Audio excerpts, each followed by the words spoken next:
আমরা হানির সব ডুবি যাই এই কারণে আমাদের খালের এই গোয়াটা সাফ করে দিলে তখন আমরা আগার হানিটা চলে যায়। আমরা আগার তেমন খালের প্রয়োজন নাই। গোয়ার মাঝে আমরা পানি ধরে গোয়ার মাঝে যে গোয়া যখন পরিষ্কার করে দিব তাকার আগার পানি ক্লিয়ার নামে যাবে ওই গোয়া ব্যাগে বান্ধি থুইছে ওই যে ফজর ডালারা গোয়া কল বান্ধি থুইছে গোয়া বান্ধি থু না তখন ওসের হানি নামতে পারে না। তখন ওসের হানি ডেব ধরি হনের সব ডুবি যায় ঘর বাই মানুষের শ্বাসও করতে পারে না। এবার কেউ শ্বাস করতে পারে না, সকল ধান ফান সব ডুবি গেছে কই। অনেকের বাইগরও ডুবি গেছে, কেয়ার মনে করেন খাটটারও ডুবি গেছে কই। মানুষ অনেক 2 মাস পর্যন্ত হানি ভিতরে বাসছে। আমাদের যে সুইচ আছে নবগ্রাম সুইচ, এই সুইচের ওই পাশে প্রায় এখান থেকে 10 ফুট উঁচু, যার কারণে এদিকের পানি নিষ্কাশন হয় না, এখানে পানি বাধ্যতা হয়। বর্তমানে বিএডিসি এইদিকের এইখানে এই পুরাতন এখানে খাল আছে, এই পাশে আমিন বাজার থেকে খাল আছে। এই খাল নুরুল হক মেম্বারের বাড়ি পর্যন্ত সিডিএসপি করছে, করার পরে এখন ওই খালটা পানি নিষ্কাশন হচ্ছে। ওইদিকে আরেকটা খাল আছে আলমিয়া দোকানের পূর্ব পাশে, আরেকটা খাল আছে আমার বাড়ির উত্তর পাশে।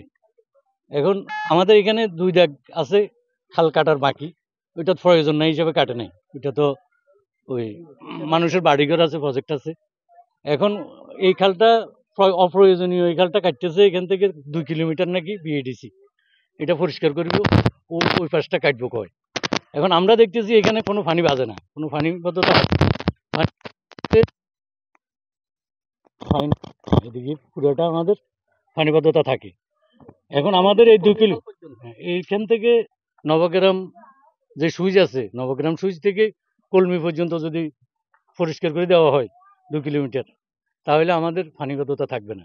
কিন্তু এখন এখানে আসি উপরে, যেখানে আমরা 10 ফুট নিচে আছি, ওইখান থেকে এখানে আসি খাল কাটার পরিকল্পনা করছি, কিন্তু যেখানে করার দরকার সেখানে করছেন। আমাদের দাবি যে ওই খালটা করা হোক, যে খালটা করলে আমাদের পানি নিষ্কাশন হবে। আমিন বাজার থেকে যে খালটা 2 কিলো, আপনার এটা সিডিএসপির আমলে এটা এই প্রজেক্টটা ছিল জি3 যে এখন বর্তমান যে খালটা এটারে D1 এর সাথে বাজানোর জন্য তারা চেষ্টা করতেছে। এখন আমাদের D1 এর সাথে বা জি3 যেভাবে জি3 যে দ্রো হয়েছে, এটার বাইরে আমাদের D1 এর সাথে এটা বাজাবার কোনো প্রয়োজন আমরা মনে করি না। যেভাবে পানি আছে বা যেভাবে খাল আছে, আমার সাবেক যেভাবে খাল আছে এভাবে থাকুক, নতুন করে খাল বাড়াবার কোনো প্রয়োজন আমরা মনে করি না। আর এটা যে চান্দু মার্কেটে যে একটা বান আছে, ওই বানটা যদি ক্লিয়ার করে দিই তাহলে পানির বান এদিকে কোথাও ফুটবে না। ওই বানটা কাটা আমাদের মূল প্রয়োজন। আঙ্গুর খাল তো কাটা আছে, খাইলে গোয়াটা সাফ করে দিলে পানিটা নামি যাইব, বুঝছেন। আর কোনো বেশি কিছু করার লাগতো না, গোয়াটা সাফ করে দিবেন, তার মানুষ ডুবতো না, কিছু অবশ্যই অসুবিধা হইতো না।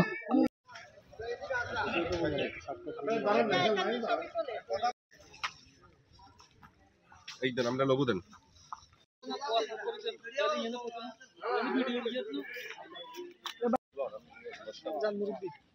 আমরা দাঁড়ান, এটা এলাকার না